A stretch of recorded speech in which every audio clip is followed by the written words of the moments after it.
Kaget nggak lu? Lihat sekarang jam 00.58, saatnya kita cerita horor dan lebih serem sesuai dengan requestan mbaknya nih. Tapi ini gue mau sambil maskeran karena walaupun jam tidur gue berantakan, gue harus tetap menjaga muka gue biar nggak kusam dan tetap fresh. Cerita horor kali ini tokonya kita sebut saja namanya Aldo. Jadi si Aldo ini lagi main futsal di kampusnya. Kelar main futsal, dia ini ada kelas. Tapi karena habis main futsal itu kan gerah gitu, lengket, dia pengen mandi. Kalau pulang dulu takutnya nggak keburu untuk balik lagi ke kampus, takut telat. Jadi akhirnya dia memutuskan untuk mandi di toilet kampusnya. Karena si Aldo ini tahu kalau teman-temannya suka iseng, dia ini nggak mau mandi di toilet fakultas dia. Jadi dia mandi di gedung S2 yang ada di kampusnya dia nih. Toilet di gedung S2-nya ini cuma ada di lantai 3 alias lantai paling atas. Nah, gedung S2 di kampusnya ini memang nggak terlalu ramai. Bener aja pas si Aldo naik ke atas buat ke toilet, dia di lantai 2 ketemu sama OB karena lagi bersih-bersih. Udah tuh, dia sapa, abis itu dia tetap naik lagi ke atas. Sesuai dugaan kamar mandinya sepi, nggak ada orang. Ya udah akhirnya masuklah ke kamar mandi untuk bersih-bersih nih si Aldo. Di tengah-tengah kegiatan si Aldo mandi, dia ini mendengar suara langkah kaki yang ngedeket ke arah kamar mandi. Cuma dia ya udah aja, mungkin emang ada mahasiswa S2 kali yang mau ke toilet juga. Dan di kamar mandi itu biliknya ada 2. Jadi pas Aldo masuk kan memang kosong kan bilik semuanya. Jadi dia ngira kayak ya udah nih paling orangnya mau ke bilik satunya lagi. Jadi dia santai aja mandi. Tapi anehnya langkah kaki itu cuma bolak-balik di depan bilik kamar mandinya si Aldo. Dan tuh Aldo nih ngedenger suara ketokan pintu dari luar. Posisinya itu Aldo lagi keramas dan dia tuh kaget diketok-ketok dari luar. Pas dia lagi mau bilas, tangannya kan ngusap mukanya nih. Dan matanya melek, dia melihat ada Mbak Kunti di depan dia lagi tersenyum. Dan pas muka Mbak Kunti ini nongol, mukanya itu full hitam semua kayak gini.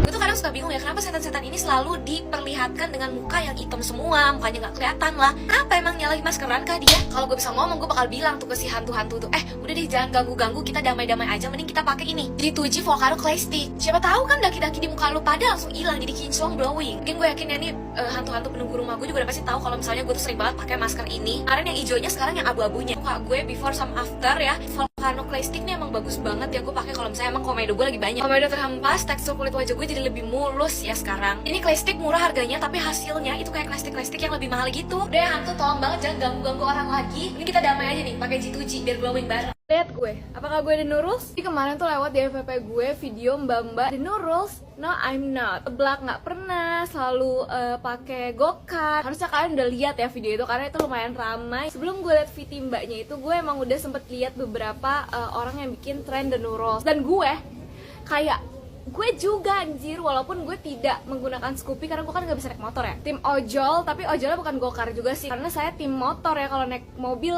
suka mual gitu, emang kampungan. Terus apa, outfit ngasal kalau mau keluar rumah pakai bergo, pakai kardigan, kaos. Itu gue anjir. Lu lihat aja hari ini outfit gue.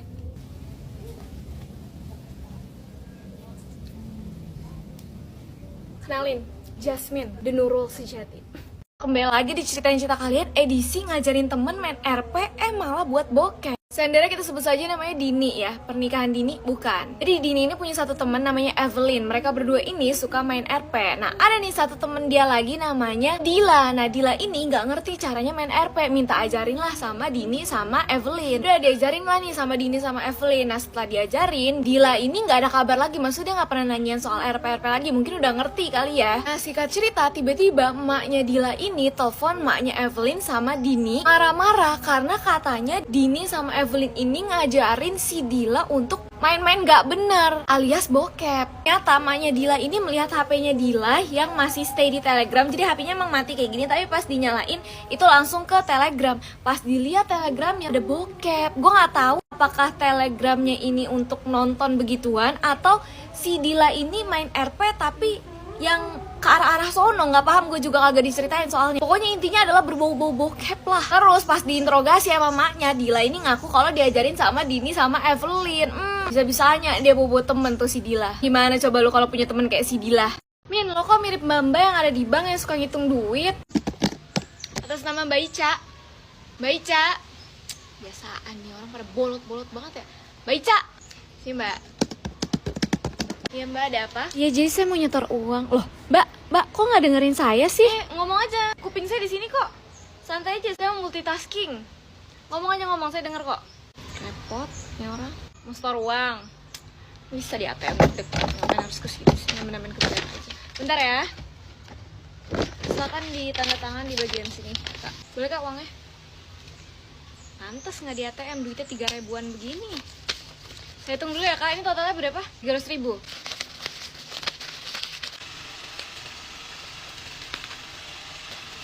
Kak, sorry ini uangnya kurang 20.000, cuma ada 280.000 nih. Iya, saya udah ngitung 2 kali loh, bahkan ini tetap kurang. Mungkin kakaknya salah ngitung kali. Salah ngitung apanya sih? Orang bener kok, mbaknya nggak jelas nih. Saya baik-baik loh ngomongnya nih ya. Kok ngegas? Ya emang ini kurang. Itu harusnya nggak kurang, mbaknya nipu. Kok jadi duduk-duduk sakit gitu nih? Saya balik duit.